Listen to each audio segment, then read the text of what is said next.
Welcome back to Ring Talk. We've been away for a while with myself, Martin Theobald, and Steve. How are you, Steve?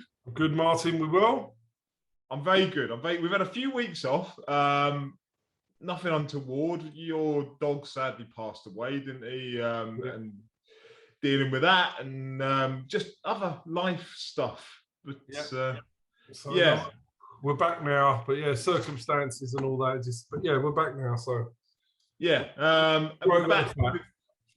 What's going on at Goodwin Boxing and fill people in? We've got shows coming up in November, December. Yeah, so let's go for the Lauren Parker has her first fight under the Susanna Schofield banner, promotional deal on the 26th of November. Yeah, the Unified Promotions one in Sheffield. She's having her first show, and that's going to be shown on one of the Sky channels. 40 stuff. I'm delighted to see that. We're at present looking and talking to Wassermans and Nissa Sauerland about a date for Brad Paul's on a Sky show. So we're hoping to have some news on that this week. So that's also very exciting. That next year, presumably, or might be this year. So we're hoping there's a possibility of it this year. And we've arranged 2 Southern Area titles, one of which has been approved. Unfortunately, Ricky Little pulled out again for I think it's the 4th time. I watched that Jack Hughes video that he did, presumably fairly soon after hearing the news about it, and I was devastated for the lad.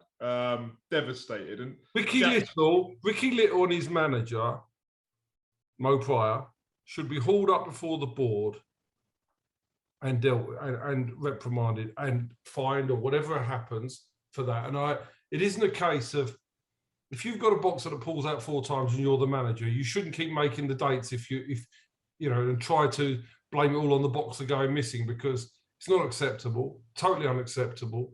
It's acceptable once, perhaps. Maybe twice at a push. Yeah, but not 4 times. And I'll say, I felt for Jack Hughes out of that. And the video that he did was very emotive, maybe a bit raw. I don't know whether he's, maybe reflective and thinks maybe I should or shouldn't have done it. No, everything he said, I agree with. But that's what I was going to come to. What he said is correct. And what he said highlights the problem that this causes for boxers, where he was saying, I've taken my savings, I'm supported by my girlfriend, I've had to miss certain things, people have died in the build up to this, I've done my hands, and yeah, he was very, very raw about it all. And I felt for him. He may not be everyone's cup of tea, Jack. He's grown on me hugely over the years, and I felt so sorry for him watching that. You and me both. And there are people that are involved in this that are responsible. Because my understanding was Mo Pryor, I haven't spoken to Mo Pryor, but he said to Kevin, I can't get hold of the boxer. But that was the same excuse as last time. So if you couldn't get hold of the boxer, why did you schedule a new date for the 4th time? Who signed a contract if you can't get hold of the boxer? Who signed a contract? Someone out there find out. If you can't get hold of the boxer, who signed a contract? Or who made the verbal agreement to change the date from the original contract? I mean, it's really bad. And, I don't care. I'll tell his manager the same thing if I see him. It's disgusting. It's appalling. And it shows a lack of respect for other fighters. It doesn't matter whether they're your own fighter or somebody else's fighters. You should have a level of respect for every boxer that climbs through the ropes, and a boxer should not be screwed over and really badly treated like this has happened here. Because I do not believe that Ricky Little was ever going to do this fight. So it was all bollocks, all bullshit, and it's not acceptable behaviour. But if you're going to bullshit your way through normal things, but don't bullshit when it affects other people's boxers. If your own boxers want to believe bullshit, you carry on bullshitting them. And they may realise one day it's bullshit. But from the point of view of doing it where it affects a boxer that's training like Jack Hughes, who could suffer mental illness as a result of this, because it really does screw with somebody's mental well-being, especially when they've been out through COVID. It's appalling, shocking. But obviously, he'll do it again, and they'll do it again to somebody else down the line. Now, he has supplied his other boxer, Paul Roberts. So we want to match Jack Hughes. So one of Mo Pryor's other fighters has stepped in and will fight Jack Hughes for the title on the 12th of March. And Paul Roberts is fighting this month in Somerset. So, you know, he's not AWOL, he's fighting. And from what I understand and doing my research, Roberts is a fighting man. And I don't think we'll have this problem again. But the problem is a manager, going back to responsibility, when a manager knows his fighter's not going to take a fight, you shouldn't just defer a contract. You should have pulled him out and said, I'm going to suffer the consequences. I'm going to pay the fine. We've gone to purse bids when the fighter shouldn't be going to purse bids. And we will accept the consequences rather than do all of this. Totally unacceptable. Yeah. I would never do that to anybody else, ever. The only silver lining being he has got the Southern Area shot now next year. Yeah, yeah. But really, let's look at this. The shot should have been in September, right? September, October. So he's going to be in March. 6 months of his boxing life has been taken away from him after nearly 2 years ruined through COVID. Yeah. Yeah. And that's 2 fights. Yeah. Yeah. Really cool. What else going on at Goodwin Boxing? So from that, there's another Southern Area. There's another title fight that we're waiting for final approval, but I'm sure we'll get it. That's at a different weight class, so I'm hoping to give news on that the next week or two. And it's a good fight. It's a good fight. A fight I'm looking forward to. Undefeated away corner. Sorry? Undefeated away corner. Correct. So we're not taking on. The plan is not to take on somebody who's no good. So the person who we're going to take on for the title is somebody with an undefeated record who's dealt with everything comfortably throughout his career. And that's a cracking fight. So I'm looking forward to that. But the deal's all done. It's just subject to the board signing it off for us. We've got a lot of fighters coming up who are on the verge of going into title contention, who are going to have these warm-ups, and because so many fighters need these fights back before they go in. So we're looking forward to seeing that happen, and we're targeting other champions. There's a hell of a lot of exciting fighters coming up on our shows, albeit that the shows themselves, or the first couple that we're doing, are not of the greatest in-depth competitiveness as such, because fighters on there are doing their one fight back before they take harder fights. It's very difficult at the moment. And the 4th of December card is a lot more livelier than some of the other two, but we'll cover them obviously nearer the time. But yeah, so there's a lot going on behind the scenes. New signings. We've done a few new signings, but we haven't released them yet. So we've got new fighters coming on board. You know, and again, what we offer fighters, they get consistency with us. They know what we are. We work on our own. We deliver what we promise. We're not a fly by night. We're not going to jump from pillar to post and try and reinvent ourselves every week. We are what we are, and boxers know that we're going to deliver for them, and that's what we do. So we've got some exciting signings to announce over the next month or two. Yeah, one of them, I don't know if I'm allowed to say it, but I'm going to do it, and Kev can always edit out if not. Liam Wiseman. Yes. Darren's son. Really exciting kid, isn't he? Really, I think he's got everything. I think he's got the ability to become a TV fighter, hopefully relatively quickly. I think he's got everything in the locker, and I think I think he could be on the fast track. And you've got that relationship with Darren, haven't you, of pulling his fighters, or I say pulling his fighters, him pushing his fighters, you pulling his fighters, whichever way it works, the mutually respected kind of between the pair of you. He's a great man, good man. He's really committed to his fighters. I like him. I like what he stands for. I like the type of man he is. He's a genuinely decent man who cares about his fighters. He calls a spade. Right up my street. Yeah. Right up my street though, because that's the sort of man I like. I don't like people like, and I'll mention another one, Andy Gill, who we've got. You don't fucking about with him. This is how it is. But I like that sort of man, because we're never going to wrong these people. So when they are like that, you can build a relationship. There's little sneaky shits that smarmy, and then when they turn around the corner and they're stabbing you in the back, we don't want them. We want the people that are straight up, because you get to know them as human beings. They're not little snakes. Yeah, and that's what boxing's full of, isn't it, ultimately? And you end up weeding those people out over time, but there's too many of them, and fuck them. Like, there's not enough time in exactly life. Exactly that. Exactly that. But yeah, these November shows is a lot of that kind of rotation of getting the fighters back into the ring and then moving them on after that into a bigger 2022.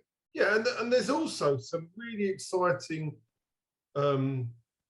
debut fighters. Juliette Horwood is fighting on the 20th of November. She's in a proper fight, and Pat Gill, who I really highly rate, is Andy Gill's son. He's fighting Mourinho Chisanga, although he hasn't got the record, Mourinho. He's a lot better than his record suggests. So we've got some very exciting young talent coming out. And then obviously we've got the 4th of December. We've got, Sean Robinson comes back. He takes on a 7-2 kid, which is a big push. And obviously Lewis Svet fights Dalton Miller on that same card. Lewis Frimpong 1-0 fights an undefeated in 5, Marcus Hodgson. The actual 4th of December is more like a typical Goodwin card. You're starting to see some of the fights come together, but you will find that this will develop more as we get into 2022. Yeah. Right, let's touch on what's going on this weekend. What we got? Kid Galahad against Kiko Martinez, which for the life of me, I don't know how that's a world title fight. I've got to be honest. Kiko Martinez, I don't know what he's done since he was on, the wrong end of Quigg, Frampton again. Yeah. You see him every now and then fighting. What he's done is lost to Zelfa Barrett when he won the fight. So, that. Oh, yeah, Zelfa Barrett. To be fair, he won that fight, right? So, Zelfa Barrett's not the gatekeeper to world titles, is he? But listen, as I told you something off camera before about a fight that's been allowed to happen. That's not allowed to happen for us, but somehow it can happen for another promoter. Yeah. And I'm not going to mention what it is on here, but it just, unfortunately, there's one rule for one and one rule for another in boxing. And if you get to the power that Eddie Hearn's got, you can get things through that other people wouldn't get through. Yeah, which is fine, but it doesn't entice you to renew a DAZN subscription, does it? It's a poor fight. Call it what it is. Terry Harper's back against Alicia Baumgartner. Yeah.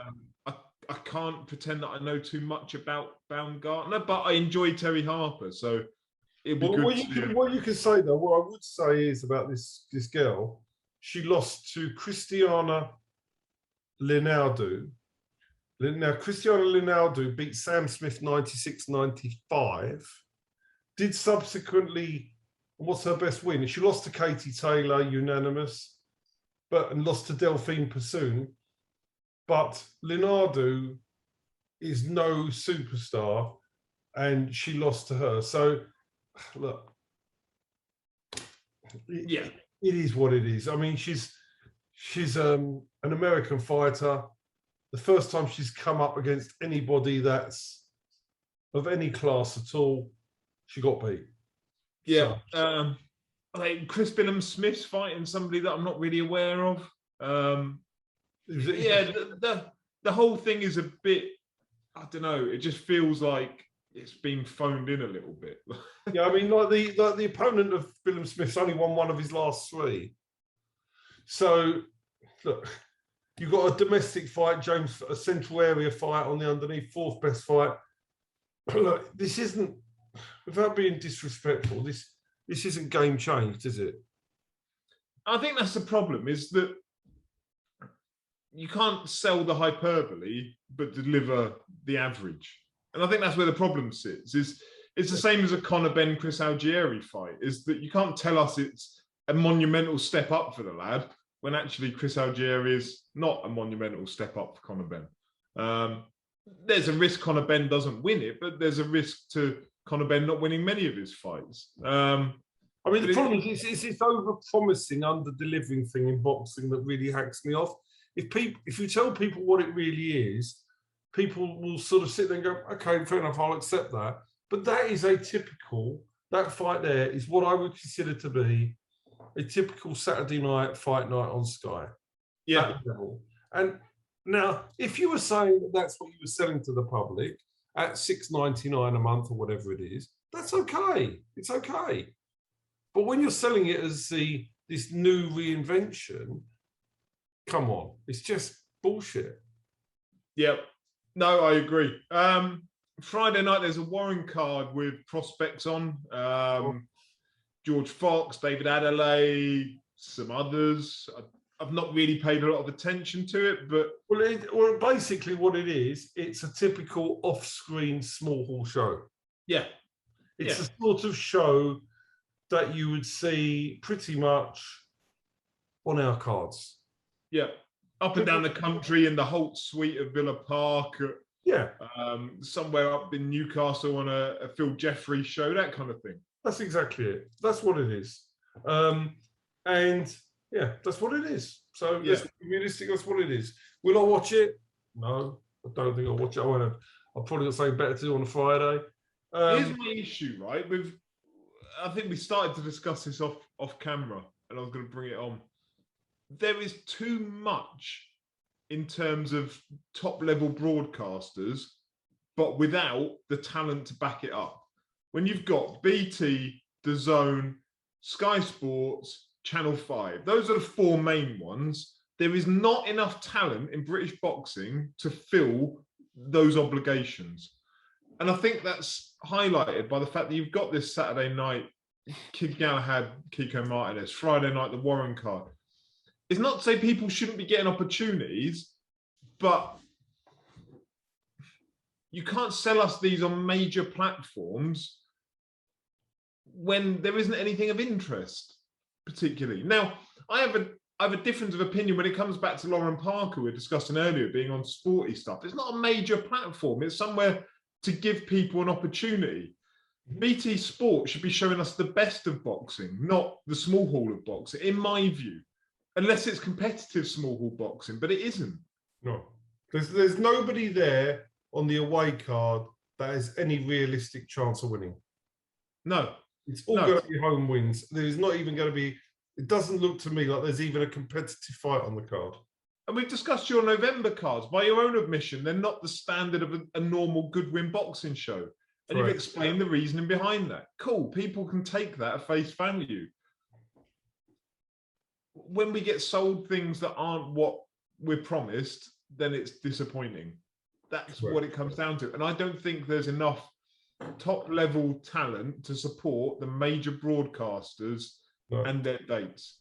And then when you look at our March shows, they will be of significantly more competitive and a higher standard in March. They will be.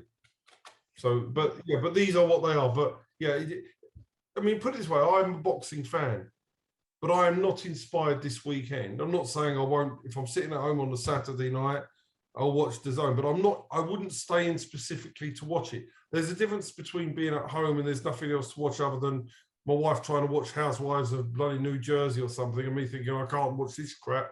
I'm going to go and watch the boxing. To me saying, can't wait for Saturday, can't wait to watch this card. What a night it's going to be. And that's what you want to feel when you watch boxing, I think. Yeah. Yeah. No, I agree. Let's go on to some questions. Where are we at? Right. So we put this out late. So there's still a fair few, which is great. Thank you very much for sending them. Let's start from the beginning. Tim, official Dermo on Twitter. Evening, Steve. How good, bad, or indifferent do you think the boxer shows are on Sky thus far? Thanks. Right. I thought the prize fighter show last week was okay. I thought it was a good little card. I thought it was okay. It was won by Corey Gibbs, who won it because Sean Dodd only had 3 rounds, because one more round and Sean Dodd would have nailed him.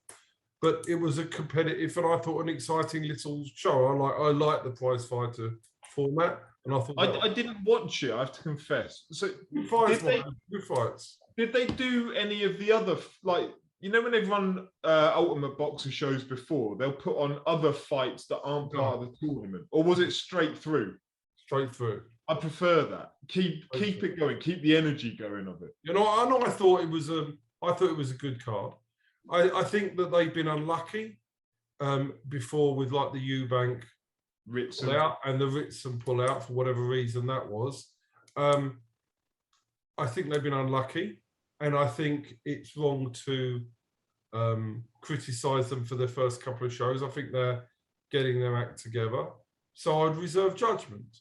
And you know, because you know it's a new team of people doing it, but we'll see how things go. But at the moment, I think they've got their teething problems. Whether you know, at the end of the day, whether the people that are doing it are the best people that should have done it, time will tell. But I don't think you can't praise them particularly, but I don't think you should criticise them yet at this stage. That's my view.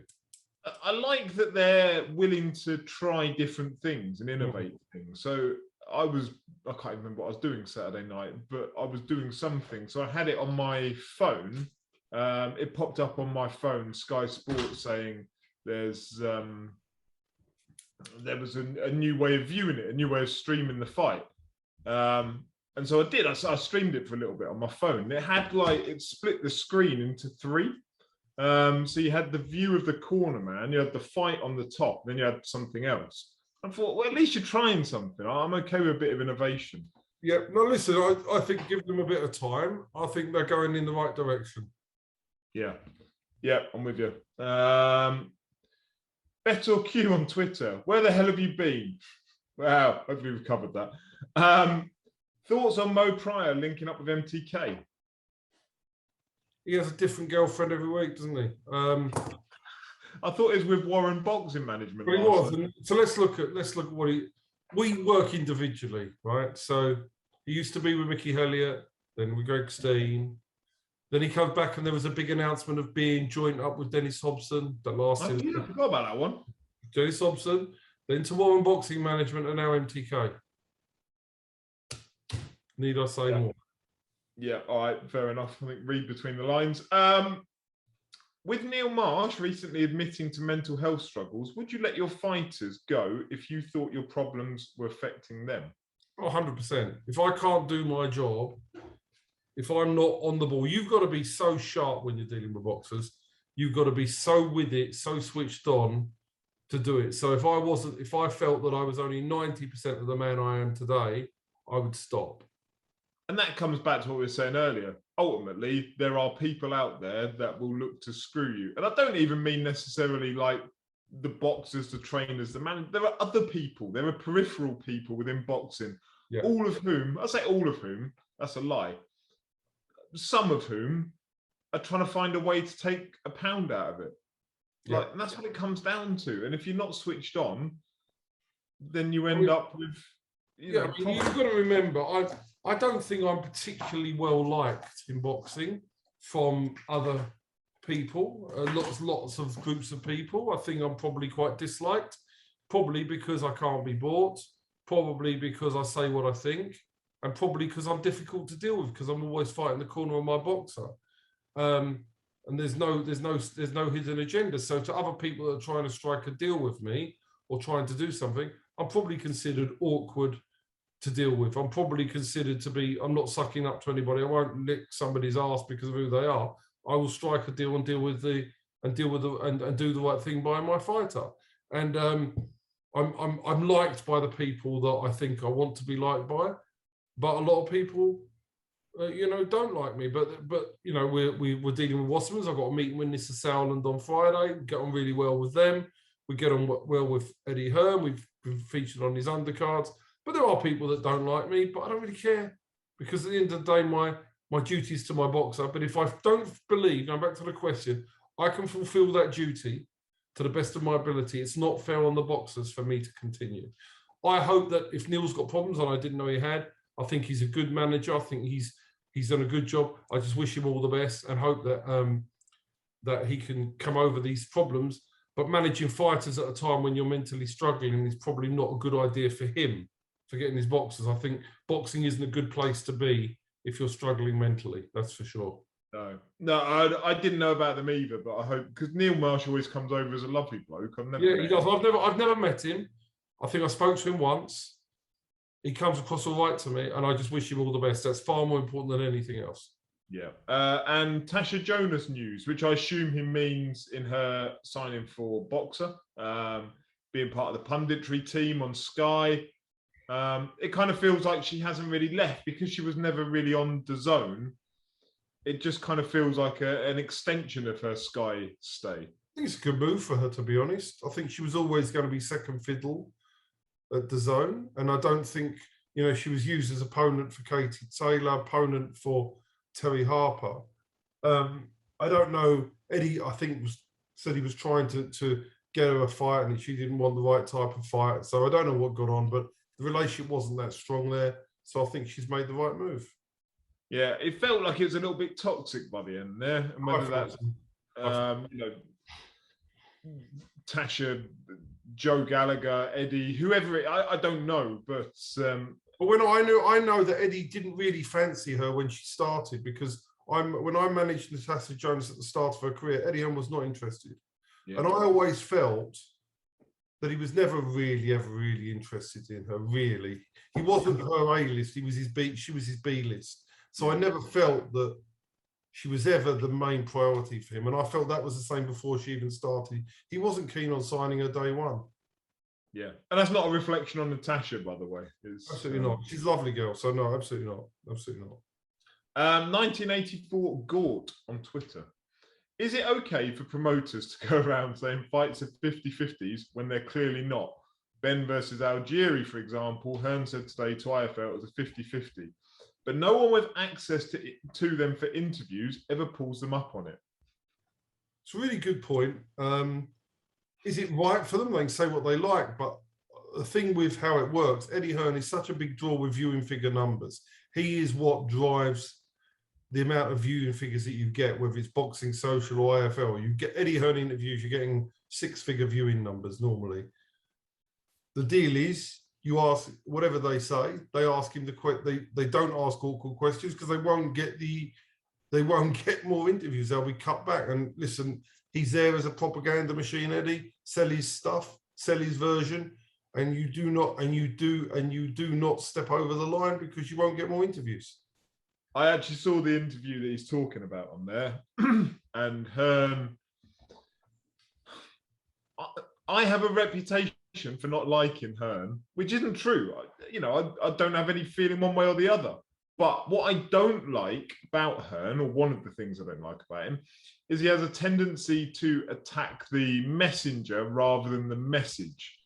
Yeah. And so he was going off about, somebody had dug up some footage of him saying, and it was during Kell Brook versus Frankie Gavin fight week. And I think Algieri was fighting Amir Khan, and on another show, and Hearn was saying Algieri couldn't punch the skin off a rice pudding. And somebody had dug that up when he's trying to sell Conor Benn versus Chris Algieri. And so Hearn, rather than addressing the message of that, addresses the person that's gone back and found that footage and starts mocking them. And then you see other boxing fans mocking them because Hearn's mocked them. And I think, right, you've still not answered the question, though. You've not answered the question of, you said, and that's going back, what is it, 6 years probably? Mm-hmm. What's changed? Algieri hasn't got stronger, hasn't got bigger. He's got older. He's 37 years old or whatever. So people have every right to hold you to account for what you said in the past.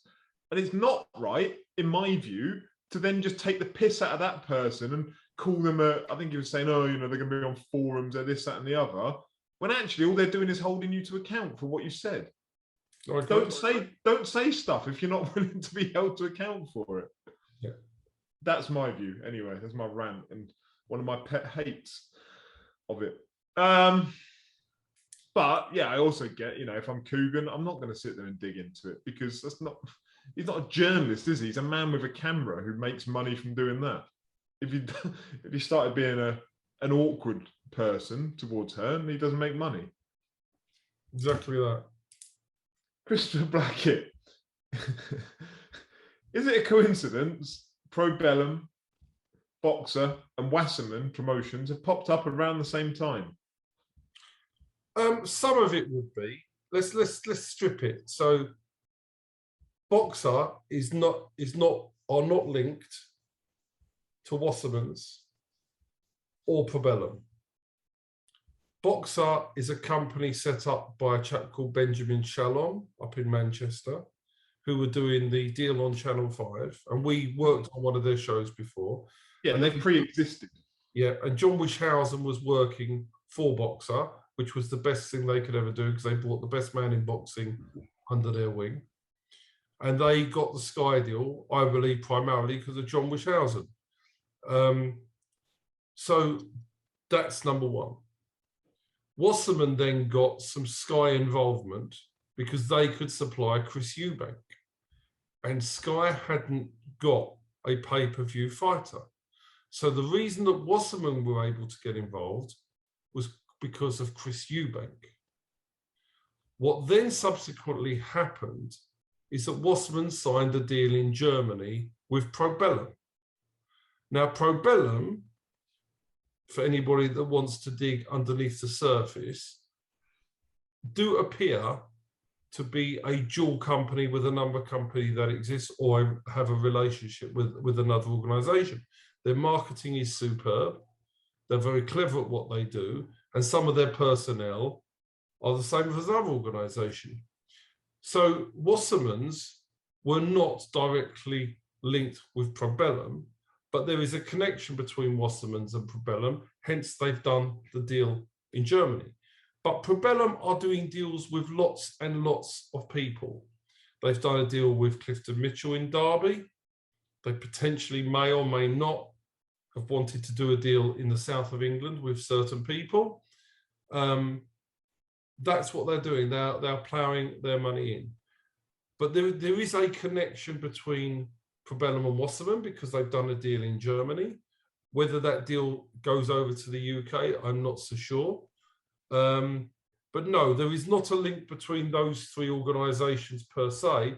The only link is between Wasserman's and Probellum because they've done a deal in Germany. Yeah. Yeah. Yeah. I'll stop there. Yeah. Here he is, Costella King on Twitter. Morning, Steve. I'm not sure where he's from in the world. He's going to have to give me some details here. What's my regret this week? What's my regret? He sent it at 7:42 in the evening and put morning, Steve. So I need to find out where are you from, Costella King? And I still want you on it. Any regrets on Linus Udofia fighting on YouTube and not the Sky broadcast? No, because I had no control over that. And I mean, for Lioness, it was his first fight. It wasn't competitive, as I told you on here beforehand. I said Lioness would destroy him. It wasn't really a Sky fight because it was a one-sided beatdown. So it featured in the appropriate position on the coverage, in my opinion. And it was great. He got that exposure under the lights. People can see the fight afterwards on all the Sky platforms. And it was the perfect Sky start for Linus. Yeah, no, I agree. And he does it. It's an introduction for him. Yeah, yeah. Is there any fight news for Linus at all? Yeah, we are we are looking. We know when he's going to have his next fight. Obviously, I won't, because he's got a promotional deal. It's not appropriate for me to announce before they do. But we already have pretty much a date in mind. All right. Last question, Lee at Last Start. 2 questions. How do you think Hearn leaving Sky is working so far? Cards seem weaker all round. Does he mean the cards at Sky or the cards at DAZN, or does he mean both, do you think? Start with the DAZN ones. Well, I think what you said before is really apparent, is really clear. You're just diluting the talent. The talent pool is now spreading so wide. There's not enough talent for all of the people, as you say. So when you take, he takes fighters from Sky. Some of the Sky fighters have now left him and gone from DAZN back to Sky again. So you've just got weaker fighters. They're not. So I think overall, they're all trying to develop their stars, but it's just much more thinly spread. If you look at even at the Warren stable, that's not that strong. The Hearn stable is not that strong. And the Sky stable currently is not that strong. So therefore, yes, you've got a problem. And bearing in mind that none of these promoters want to mix their fighters with each other, it makes it more difficult because it's diluting everything across 4 different platforms, and none of them want to fight each other. Yeah, I think this weekend you've got there's a DAZN show, a BT show, And a Channel 5 show, and there's the MTK show on IFL. I genuinely think if you took the best, the TV-worthy fights of each of those shows, you could make one TV show out of all of them. One TV-worthy show. I'd agree. But it's across 4. I'd agree. That's the problem. I'd agree. And that's the problem. And you've got the talent diluted.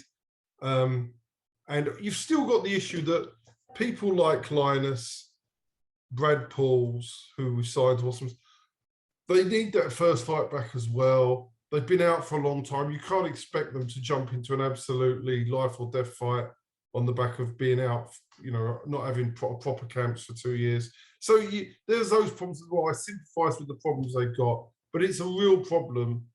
It's a real problem with the cards going forward. To be honest, I'm sort of getting a feel. My gut feeling is that Sky are going to offer the better cards. That's my sort of gut feeling, that I think they're going to be prepared to put their fighters in fights. And whatever you like about Conor Benn, you're selling it on. You see, I look at the Eddie Hearn roster, and I'm not saying all, but Conor Benn is there because of who he is, but he's being fed like you would do as a build-up. He's not had a real fight yet. You've got the heavyweight from last week, Bosch, what's his Johnny Fisher. Johnny Fisher, ticket seller, story with his dad going around selling tickets. So they're bringing like the wrestling thing in with his dad being involved. Johnny Fisher is miles away from being a superstar boxer. You've got the same with Hedges. You've got the same with Florian at the moment. Florian's there because he sells tickets for everybody. But these fighters we are talking about are not proven yet to be at world-class level. Hearn in the past would be looking for fighters that he could take to those levels. It now looks to me more like he's looking at these fighters that have got some sort of profile, some different story, that sort of thing. But I mean, when you sell it as game changed, I find that a little bit, and I'd say the same to him. If you're going to make a claim of game change, you are saying that I'm changing the face of boxing with what I'm doing here. It's bullshit, right? It's not true. So you shouldn't say it. And what I find strange with the game change tagline to it, and the fact that we were told and talked about an awful lot of kind of shoulder programming. So not just a Saturday night show, but you could have all the behind the scenes stuff, the build up to. We haven't seen any of that really. No. Like you get the odd bit on YouTube, like a couple of days beforehand, here's the build up to it. There's like 20 minutes, and afterwards, here's the behind the scenes footage.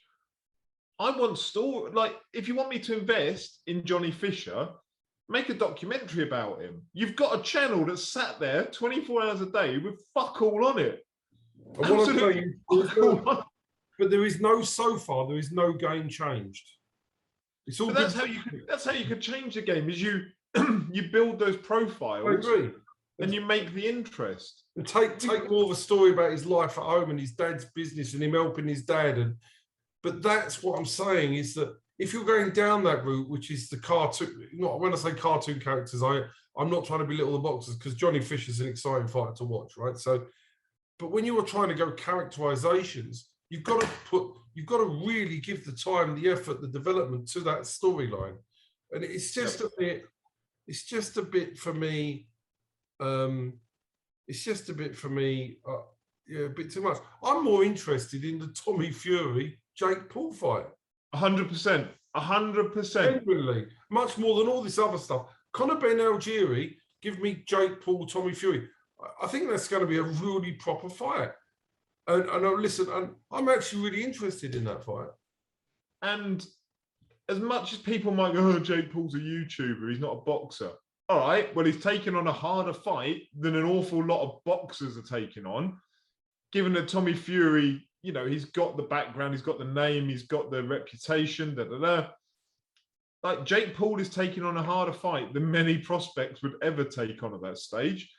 And he's funny. Like, the stuff that he does is out there and a little bit mad at times.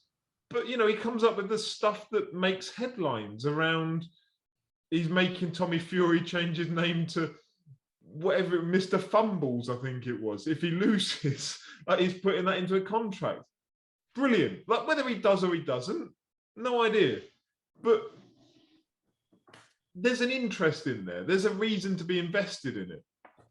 And that's what I'm trying to say, is if you're trying to develop that thing, and Eddie Hearn is the best, really, historically, but it's not game changed. He's not using the resources to do what he said he was going to do. And I think it's been really disappointing, the DAZN launch.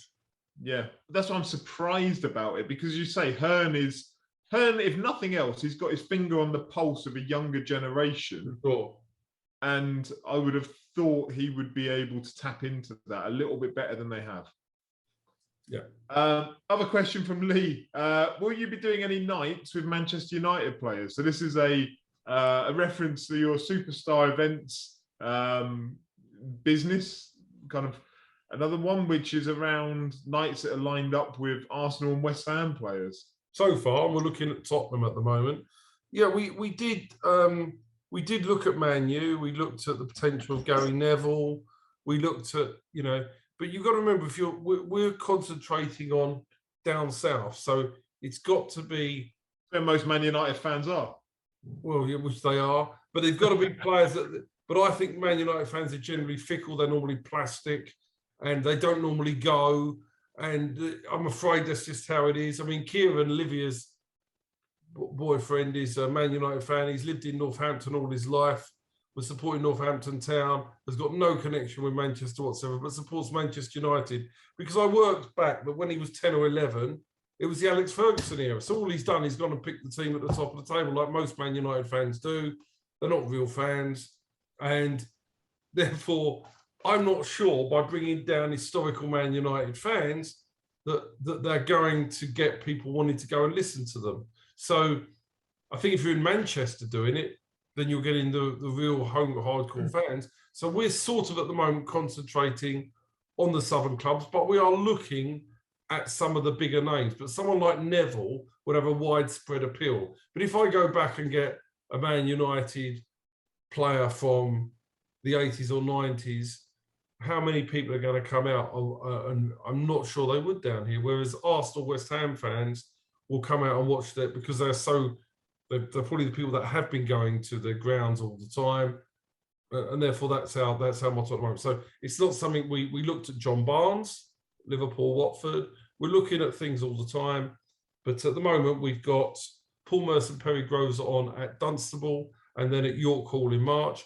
We've got Alvin Martin, Tony Cottee on at York Hall in March, and we're looking to add a couple of other shows. But Manchester United, possibly, if we can get the right player. Yeah, and Paul Merson, Perry Groves, first one's in December, isn't it? 14th of December at Dunstable, and then the 2nd of March at York Hall. And there's apparently a very good interviewer there as well. I've heard allegedly there is. who's not going to divulge who he supports. Exactly that. Right, that's it. That's all our questions. Done. Brilliant. Thanks, Martin. So next week we'll cover the 20th of October in the 20th of November show in more detail. We'll review what's gone on this weekend, although I don't think there's too much happening. But yeah, we'll cover over it. And again, apologies. I'm not here to slate anybody off, but I'm here to tell the truth. So if you ask me a question, whoever it's about in boxing, I'm going to tell you as it is. And it's not something that's not true. It's just how it is. And Steve will even tell you what he regrets if you ask him. Exactly that. Exactly Same that. theme every week. Exactly. But there's plenty of things I do regret. He's got to find out the real ones that I really do regret. Yeah, and he's not even digging at the moment. I needs to dig a bit because there are some serious regrets. Yeah, there are some serious regrets. Right. Thank you very much for watching, for listening. Much appreciated. We'll see you next week. Cheers.